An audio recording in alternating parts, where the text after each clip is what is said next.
Vamos a ir desde la generación de energía en una central hidroeléctrica, eólica o térmica, pasando por las distintas etapas del sistema eléctrico, incluyendo los transformadores, hasta llegar al punto exacto donde se origina el neutro y por qué se conecta a tierra. Importante. Este contenido es educativo e informativo. No reemplaza el trabajo de un electricista calificado. Si no tienes experiencia, no intentes realizar instalaciones eléctricas por tu cuenta. Consulta siempre a un profesional certificado. Imagina lo siguiente. Tienes una lavadora conectada a un tomacorriente. En el momento en que la enciendes, la corriente fluye por el conductor de fase, alimenta la lavadora y retorna por el neutro hacia el tablero. Entonces, el neutro sí transporta corriente, siempre que el artefacto esté en funcionamiento. Cabe aclarar que también existen sistemas donde un artefacto se puede alimentar con dos fases activas, sin necesidad de neutro. Todo depende del tipo de instalación y del equipo. Pero en este caso nos centraremos en una instalación con neutro, ya que más adelante vamos a ver dónde y cómo se genera. Además, muchas instalaciones incluyen un tercer conductor, el cable de protección a tierra. Este no hace funcionar el equipo, pero es clave para la seguridad eléctrica y para mantener el sistema estable. Ahora bien, ¿qué pasa si medimos con un multímetro entre el neutro y la tierra dentro del tablero? Si la instalación está bien hecha, el voltaje entre neutro y tierra será cercano a 0 voltios. ¿Por qué? Porque existe una unión entre el neutro y la tierra física, que se realiza en el punto de desconexión principal, es decir, en el primer tablero después del medidor. Esa unión hace que el neutro y la tierra estén al mismo potencial, por lo tanto, medir entre ambos es como medir el voltaje en dos puntos del mismo conductor. Pero, atención. No en todos los países se hace esta unión. En algunos sistemas, el neutro no está conectado a tierra en el panel eléctrico, y por eso sí puede haber diferencia de tensión entre ellos, especialmente si hay carga en funcionamiento o desequilibrios en la red. Ahora que entendemos esto, vamos a viajar al inicio de todo: la generación de energía. Esta energía puede venir de diferentes fuentes. Centrales hidroeléctricas, usando la fuerza del agua. Turbinas eólicas, con el viento. Paneles solares. Centrales térmicas o nucleares. Pero en este video, vamos a enfocarnos en lo más común, una central hidroeléctrica, que es donde se origina la mayor parte de la energía que usamos a diario.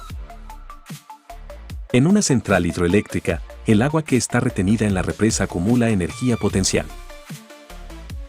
Cuando se libera, esta agua desciende por unas tuberías forzadas y hace girar una turbina.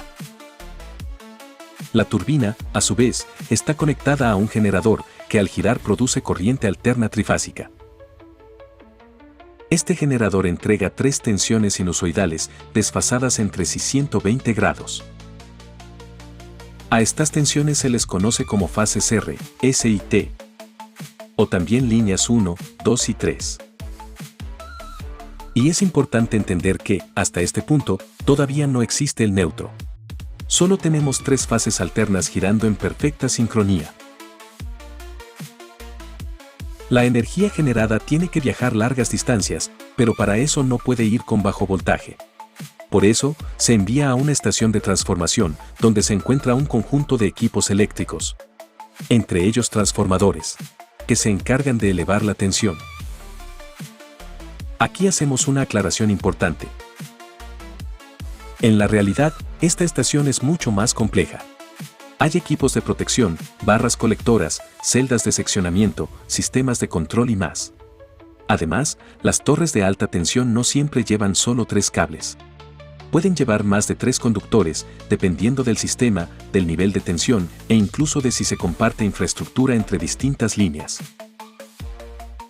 Pero por ahora, para que el concepto sea claro y fácil de seguir, vamos a simplificar la explicación.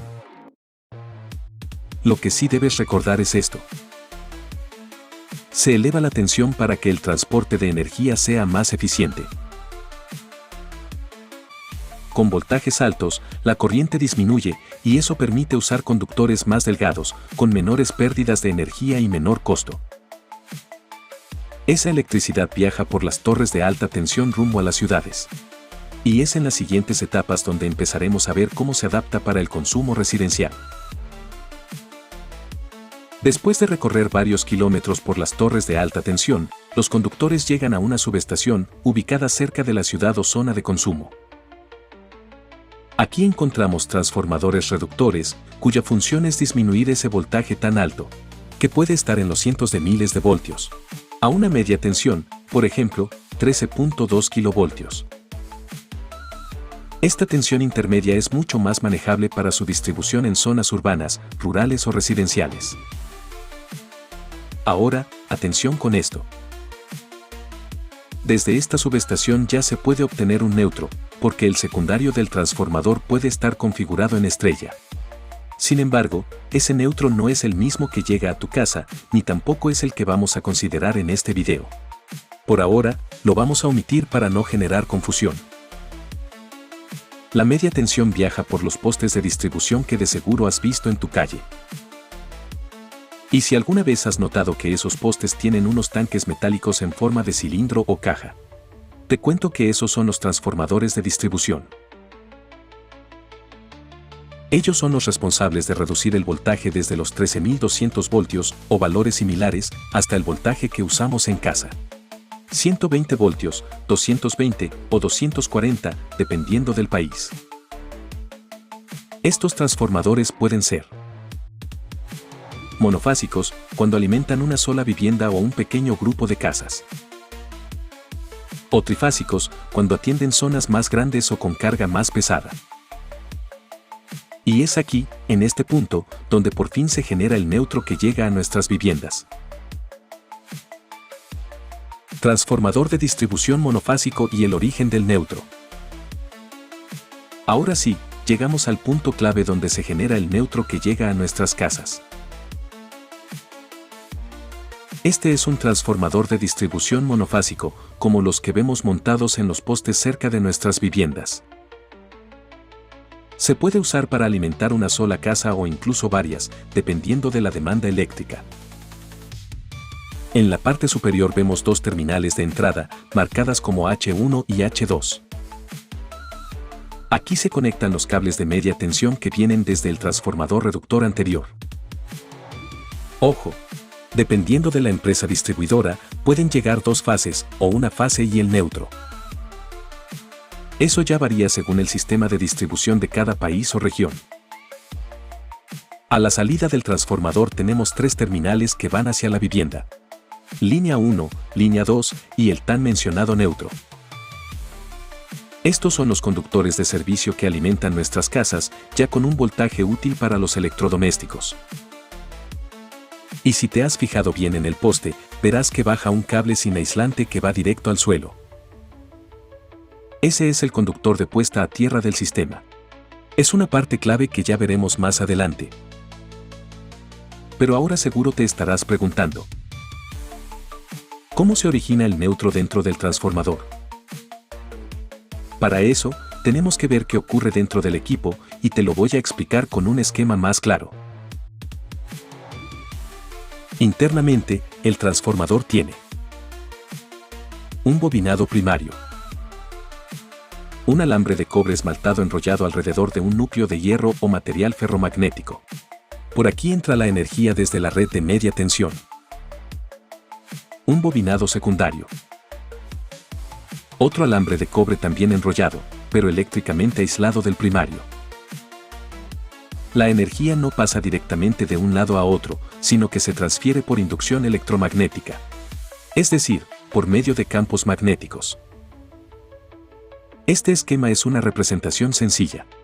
En la práctica, muchas veces los bobinados primario y secundario están dispuestos de forma concéntrica, es decir, uno sobre el otro. Si conectamos dos cables a los extremos del bobinado secundario del transformador, vamos a obtener dos líneas activas o líneas vivas. Estas son las que comúnmente llamamos línea 1 y línea 2.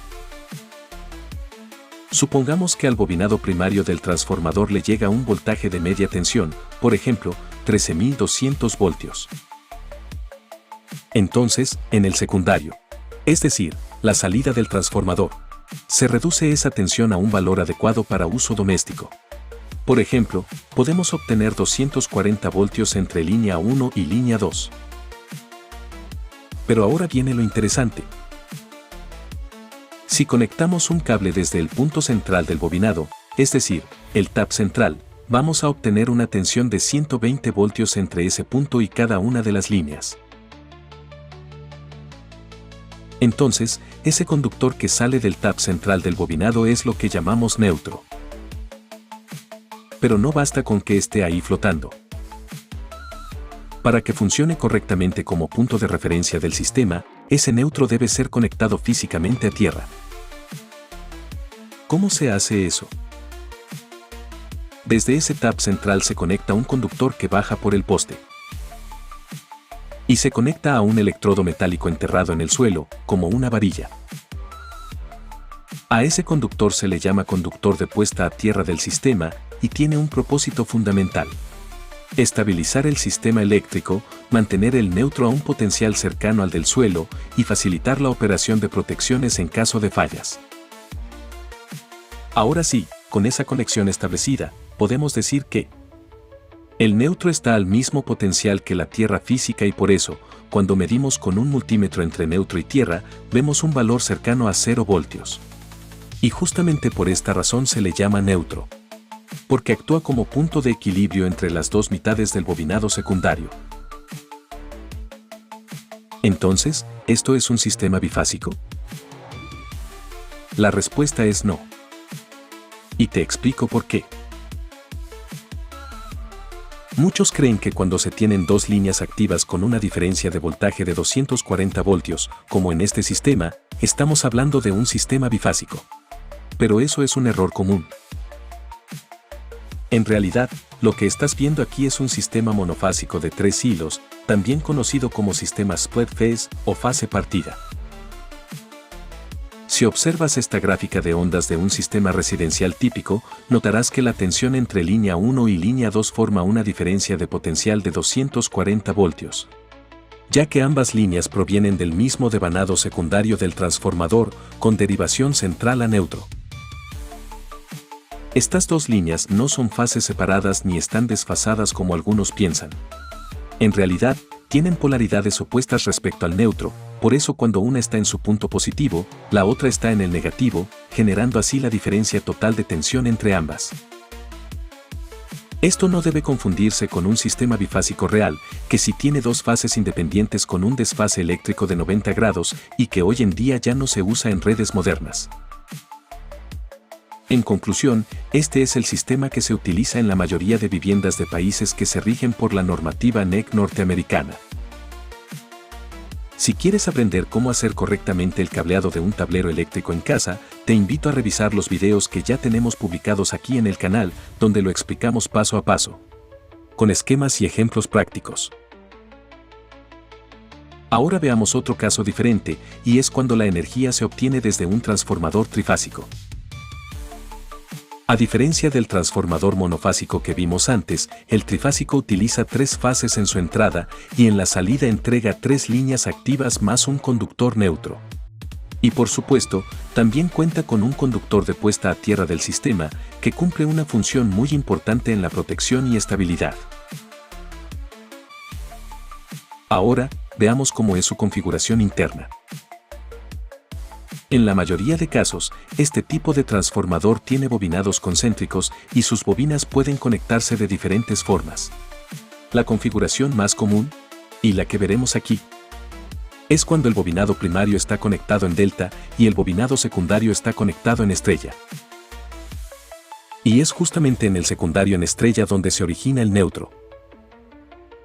Desde cada uno de los extremos de las bobinas se obtienen las 3 fases del sistema.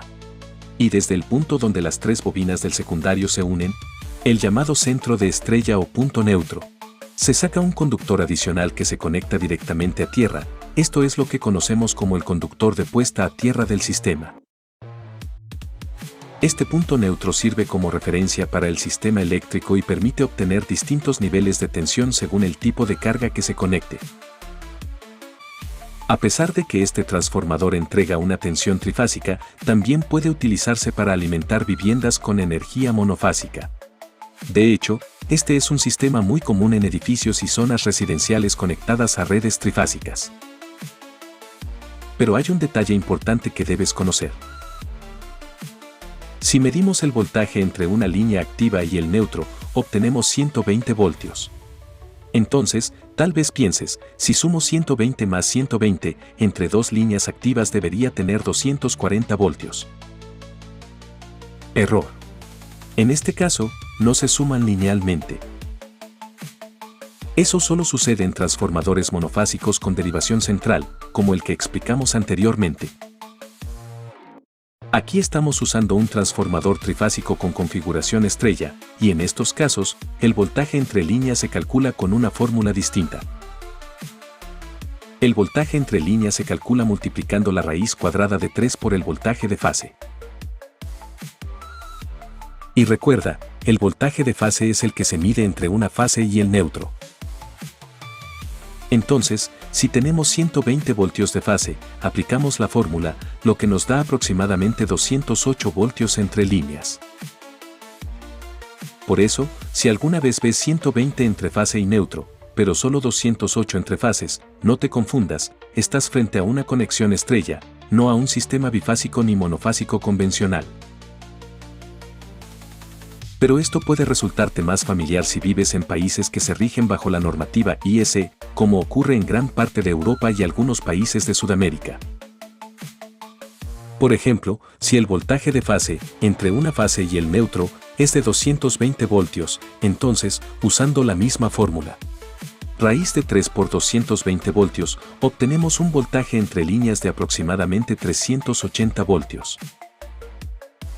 Este es el típico sistema trifásico de 380 por 220 voltios, muy común en zonas urbanas e industriales.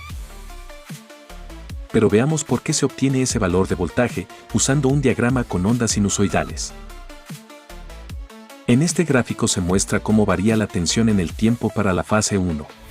Luego, observamos la fase 2, que está desfasada 120 grados con respecto a la primera. Este desfase es una característica natural de los sistemas trifásicos. Si analizamos un instante específico del tiempo, notamos que cuando la fase 1 está en su punto más alto, es decir, en el valor pico positivo, la fase 2 ya ha pasado por ese punto y de regreso a cero. Por eso, al medir la diferencia de potencial entre estas dos fases, no estamos sumando dos picos iguales en el mismo instante. Y ahí está la clave, el voltaje de línea no se calcula como una simple suma, porque las ondas están desfasadas. Se trata de una diferencia vectorial, no lineal.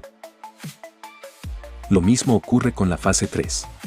También está desfasada 120 grados respecto a la fase 2 y sigue el mismo patrón.